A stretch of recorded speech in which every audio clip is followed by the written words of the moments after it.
Hi, I have three new tools, and Bill has sent me. This is Bill Wright, and these are slight variations in that they have a flat end rather than a curved end, and they have the side chattering element too. This one is angled slightly into the cut. This one is angled deeply into the cut it will make. And this one is angled away from the cut and all that. So there are three variations. Let's play.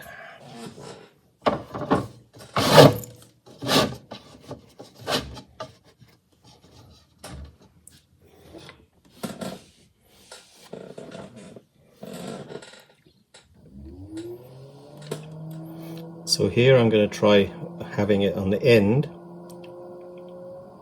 Let's get it fast.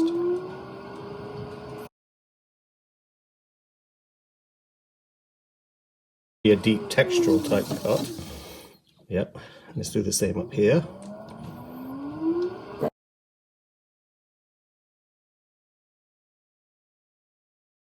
So we should have a deep textural cut there, and there we do again. Let's see what happens with the side part.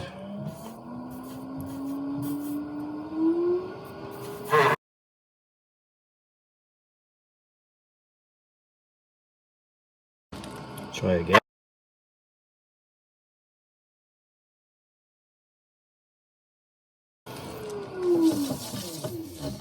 Wow. And then of course you have the ability to go in with a trimming tool and identify maybe a few edges here.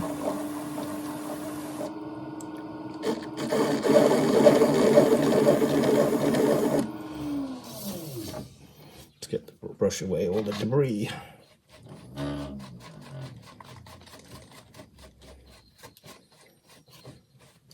It's a lot of debris. All those little mini cuts that it was making.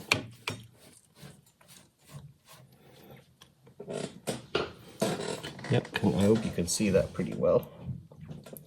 Very textural. So that's one. Let's try another. Well, sort of cutting in a little bit. The other one was cutting away from it. So let's do the same edge one first.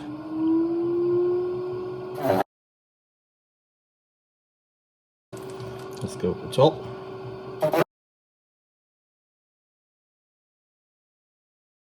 Gotta be careful because I throw my rims fairly thin. Yep, it's got some nice little edge. Oh, it's almost like writing. That left an interesting thing, like Sanskrit. Anyway, let's see what this one does now.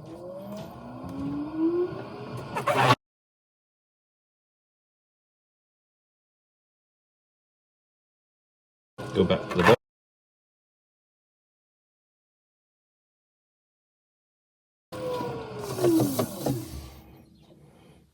It's missing a little bit down there, so I'm going to go back to the bottom down there again.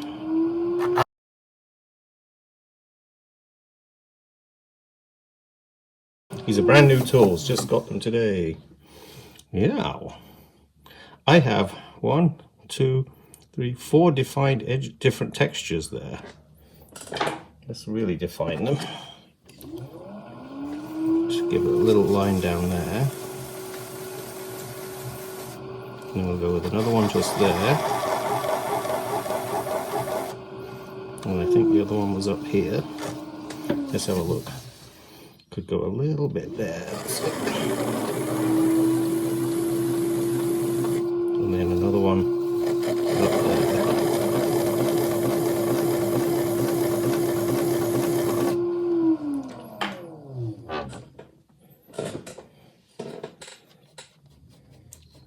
Wow.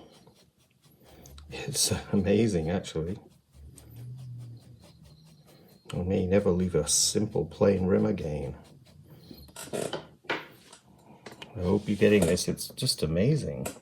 Let's see if I can hold this up a bit.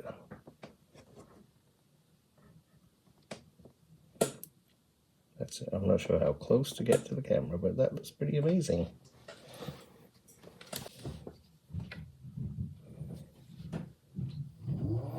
Okay, I'm going to try doing on the bowl a little bit too.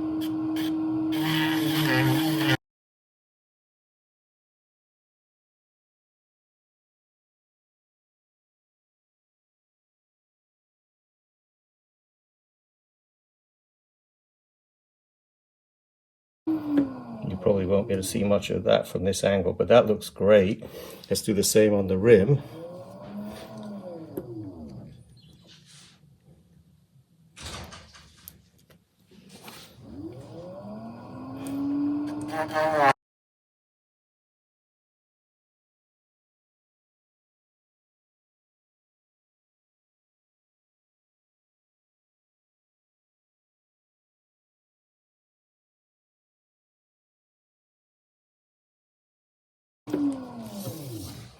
Wow, yep, that is really nice too. Let's see if we can uncover it a bit for you.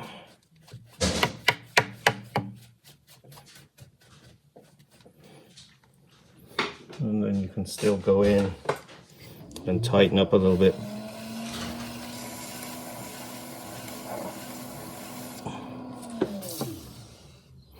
But it doesn't need anything the rest of the place. It looks great the way it is. So that was the purple tool with the cut going away from the actual, it was held like that. So that you have to really make it dig into bend over like that, but I was doing it like that, so it's almost perpendicular.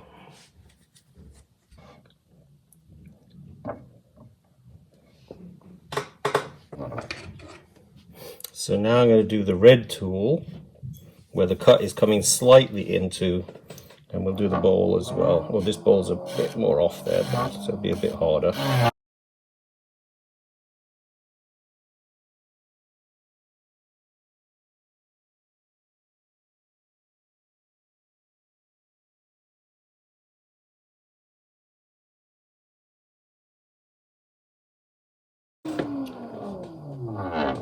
Yep, that's nice. It's giving us sort of subtle. So let's now you do the same thing with the cut is a bit deeper here.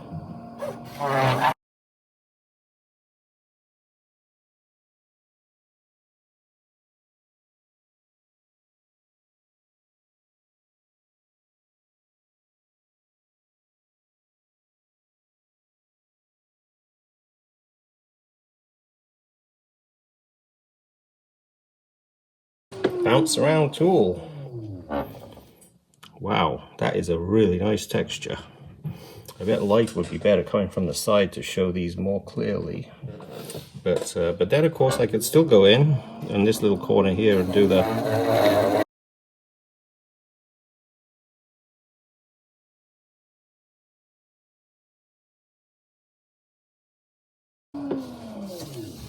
Yeah, that's a different texture again. I'm going to leave it smooth on the rim. I think I need a little identification here. Delineate the edge a little bit.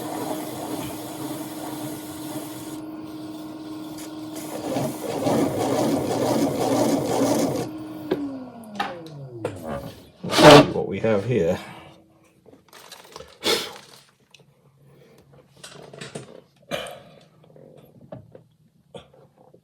And these are all very quick.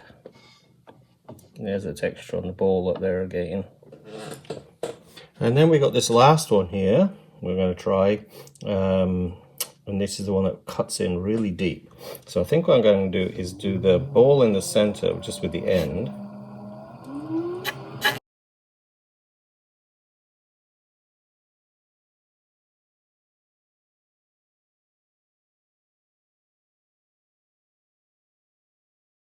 See what we got there. This clay is pretty dry, but it's showing up a nice cut.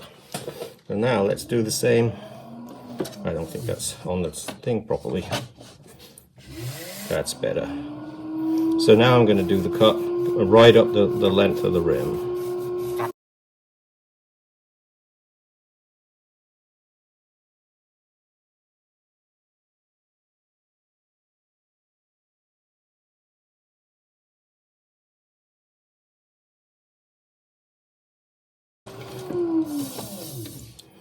That is a nice texture too. Now you can make patterns with these if you don't do as much. I just have one left I'm going to do that with, I guess, but I think what I want to do is do something just in the center there.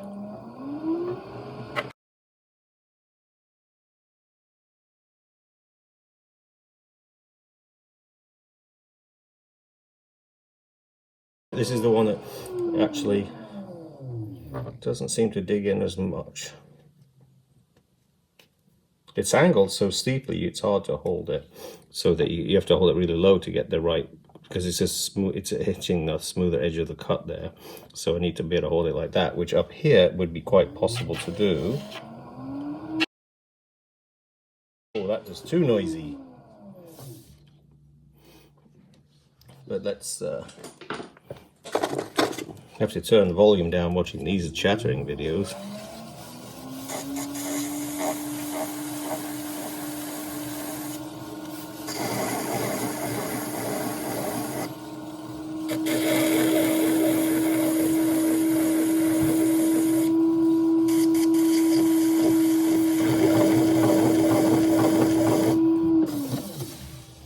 There we go. Blow it out.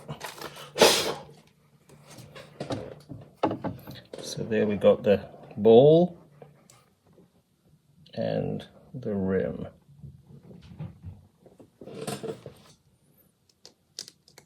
Okay, so let's just see if we can do a pattern. I'll do it slow.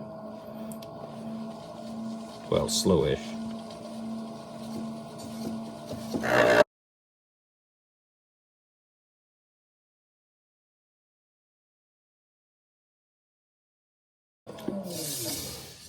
There you go. So there we have like a little pattern. It's almost like vertical lines going down. You can see the lines going down, down, down, but cha-cha-cha-cha-cha all the way down. So it's kind of interesting that way. So you start off with that, and if you like that, you can just leave it. But you can actually go back in again, and just to go as much as you want, really. Keep it slow, though.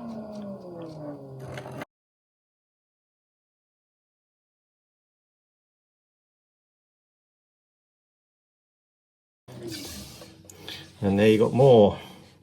So it's very slow, so the tool is given time to drag clay out of each mark. So that's interesting to do that as well. And that's the simplest, of course. And then you get these kind of pattern marks. Let's do the same on here, though. Slow, though.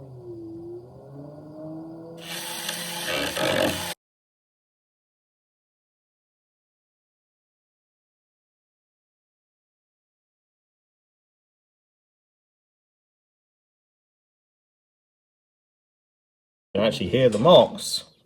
And that gives you a really nice... It drags the marks out. I'll show you that from the side, because I may just leave this one the way it is now.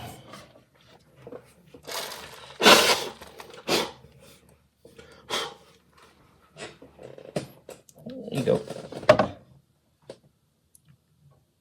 So it's going really slow. So you've got a much longer cut mark with each one.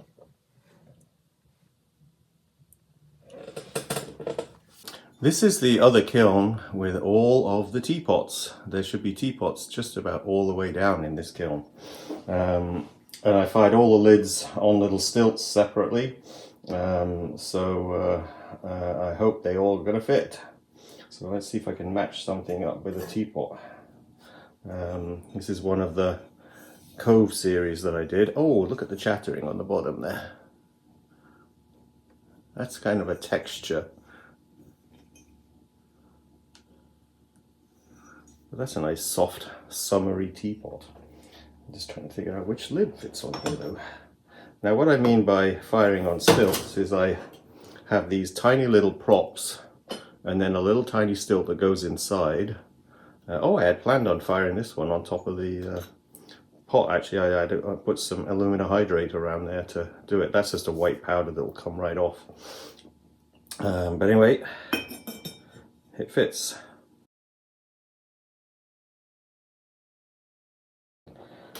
And this is a nice speckled clay. This is the one number 80 for is it 80? No, number 60 from Laguna. And there's the chattering that I was doing as well on the bottom of that piece. It really does give you a nice extra element for the glaze to play with.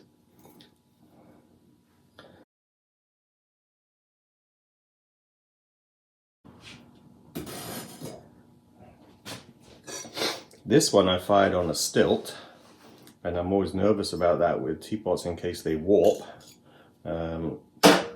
So you got some fluting on this. There's a double layer of fluting on this piece. So wider fluting and then a narrow flute lining between. And which lid fits this one? I think it's this one. Oh, the stilt came right out of that one. Yep, that's the one.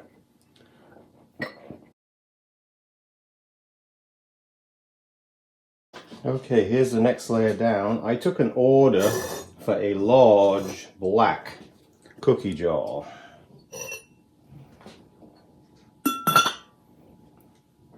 And that's that.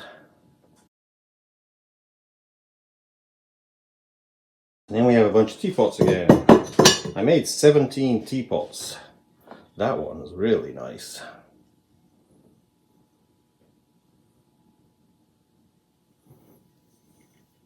Some nice qualities in that glaze. It's bright blue, variegated blue, and oatmeal. I assume this is the lid that goes with it. Please fit. Yes, there we go.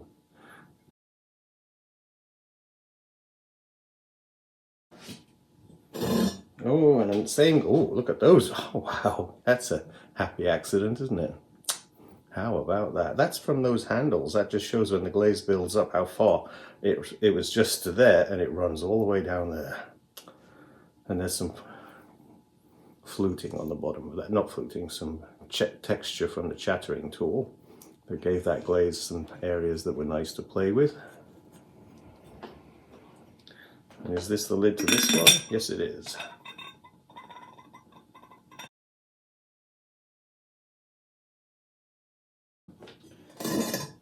So far, the glazes have been behaving. This had some chattering at the bottom there as well.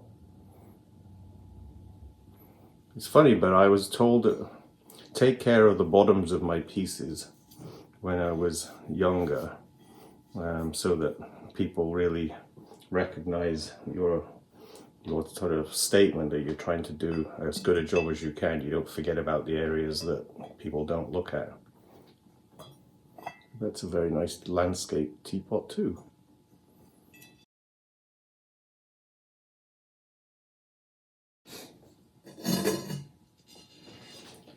Tenmaku gold over the speckle clay, and there's a little bit of the chattering.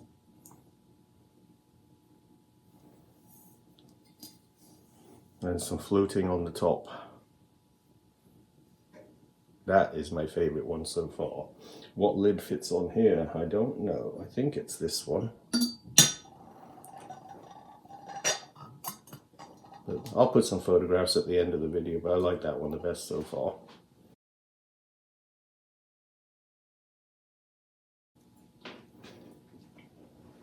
Oh, this one looks really nice. From the top anyway.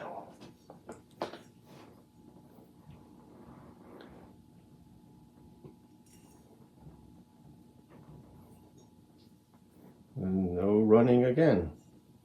So this is Tenmaku gold as well, but that is beautiful. A little bit of flecking for the gold, and then you've got some excellent colors in that.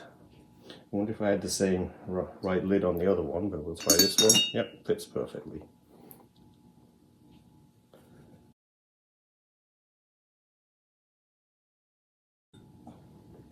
When you lift them out like that, you got to make sure it doesn't fall off on the way up. That one's stuck good and tight anyway.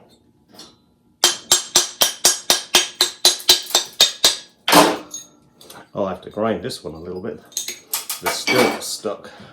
The three places where the stilt stuck, the glaze ran down a little bit, made it thicker there, which is why I try to keep it very thin on the bottoms. That's one of the Icelandic colours. I'm guessing this is the lid.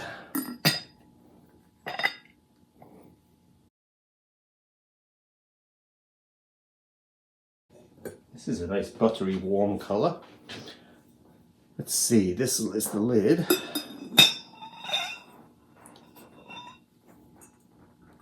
Nice greens. That's the folk art white with the apple green over the top. So where the two overlap, you get this colour, and that's the apple green over the chattering texture.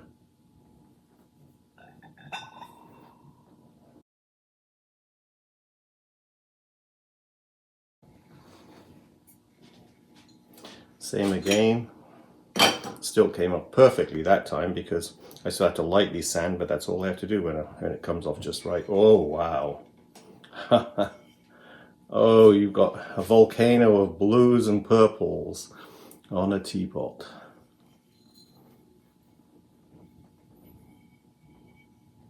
That's a beauty. The fluting is why that thing runs in this kind of pattern kind of thing there. And let's see if the lid fits. Perfect again. Okay, so the lids are doing really well so far. Only 2 to go.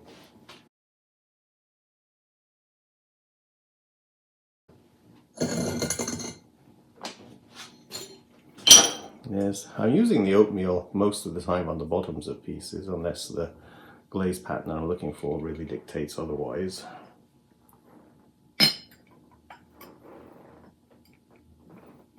It's a summery teapot too.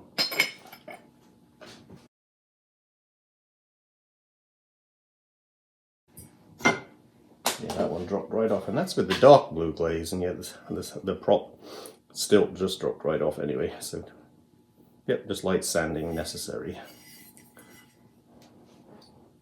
And all the lids fit.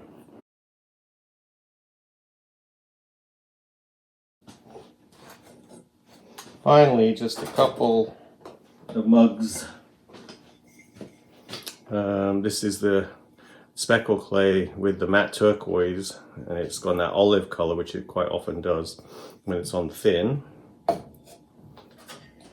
And then blue, green, copper, red with yellow oatmeal, and blue, green, copper, red with yellow oatmeal again. That one's much nicer than the other one. And that's it for the teapot, Kiln.